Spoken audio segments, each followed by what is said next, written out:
Hello everyone, அஸ்ஸலாமு அலைக்கும். இன்றைக்கி நம்ம சேனலில் பார்க்க போகிறது டாப்பியோக்கா ஸ்வீட். நம்ம சேனலை சப்ஸ்கிரைப் பண்ணிக்கோங்க. மறக்காமல் பக்கத்தில் உள்ள பெல் ஐக்கானை கிளிக் பண்ணிக்கோங்க. அப்போ தான் நம்ம போடுற வீடியோ நோட்டிஃபிகேஷனாக வரும். வாங்க வீடியோக்குள்ளே போகலாம். இப்போது மரவள்ளி கிழங்கு வச்சு நம்ம ஸ்வீட் செய்ய போகிறோம். அதுக்கு 1/2 கிலோ மரவள்ளி கிழங்கு நான் எடுத்திருக்கேன். அதை கட் பண்ணி தோலை உரித்து வச்சுருக்கேன். இப்போது நம்ம கட் பண்ணி வச்சுருக்க மரவள்ளி கிழங்கை மிக்சியில் போட்டு நல்லா மையாக அரைச்சி வச்சுக்கணும். நம்ம தண்ணியே இதில் சேர்க்கக்கூடாது, ஏன்னா அதிலே தண்ணி விடும். இப்போது 1 கப்பு தேங்காவை பேஸ்ட்டு பதமும் இல்லாமல் துருவின பதமும் இல்லாமல் அரை பதமாக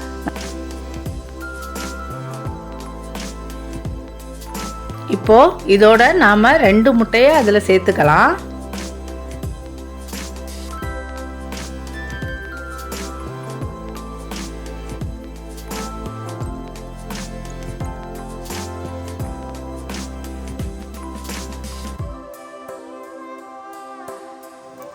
இப்போது இதில் நாம் 1 கப்பு சுகர் சேர்த்துக்கலாம்.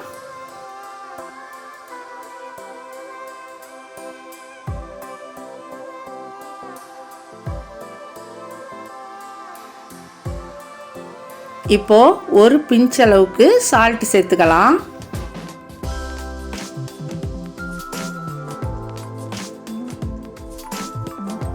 இப்போது எல்லாத்தையும் சேர்த்து ஒன்றோட ஒன்று மிக்ஸ் ஆகிற அளவுக்கு நல்லா நம்ம மிக்ஸ் பண்ணிக்கலாம். இப்போது நாம் சேர்த்துருக்க அந்த சுகரு அது நல்லா இந்த மாவோடு சேர்ந்து நல்லா கலந்து கரைஞ்சி போயிடணும். அந்த அளவுக்கு நல்லா நம்ம மிக்ஸ் பண்ணிக்கணும். இப்போது இதில் நம்ம சுகரும் எக்கும் சேர்த்துருக்கிறதுனால அதே நல்லா மிக்ஸ் ஆகுறதுலேயே அதிலே நல்லா வாட்டர் ஆகி போயிடும். அதனால் நம்ம வாட்டர் அறவே சேர்க்கவே கூடாது. இதையும் நல்லா மிக்ஸ் பண்ணால் போதும், இதிலே ரெடி ஆகிடும். இப்போது குழிப்பணியார சட்டியை வச்சுட்டு நாம் அது ஹீட் ஆனதுக்கப்புறம் 1 ஸ்பூனு நெய் விட்டுக்கணும். அதுக்கப்புறம் நாம் இந்த கிழங்கு பேஸ்ட்டை எடுத்து அதில் ஒவ்வொரு ஸ்பூனும் விடணும். இப்போது இது நம்ம ஊற்றி வச்சோன்னே 2-3 மினிட்ஸ்லேயே ரெடி ஆகிடும். கிழங்குங்கிறதுனால ரொம்ப நேரம் நம்ம வேக வைக்கக்கூடாது. ஊற்றி ஒரு கொஞ்சம் நிமிஷத்துலேயே மறுபடியும் நம்ம திருப்பி போட்டுடணும். உடனே ரெடி ஆகிடும். இப்போ நாம் திருப்பி போடும்போது மாவு உள்ளே வெந்துருச்சா என்னான்னு நம்ம யோசிக்க வேணாம். கிறிஸ்பி ஆகிட்டாலே உள்ளக்க வெந்திருக்கும். ஏன்னா இது நம்ம மரவள்ளி கிழங்குல தான் செய்கிறோம். அதனால ஈஸியாக கிறிஸ்பி ஆகிடும். இப்போது ஃபஸ்ட்டு பேட்ச்சு முடிஞ்சிருச்சு. இப்போ நெக்ஸ்ட் பேட்சையும் அடுத்து நெய் ஊற்றி பொரித்து எடுத்துடலாம்.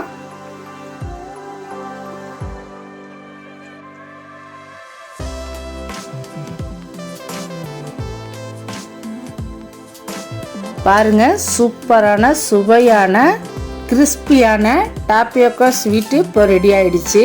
நீங்களும் ட்ரை பண்ணி பாருங்கள்.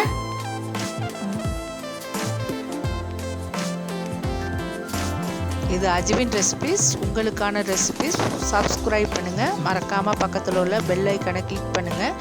லைக் பண்ணுங்கள், ஷேர் பண்ணுங்கள், கமெண்ட் பண்ணுங்கள். அஸ்ஸலாமு அலைக்கும்.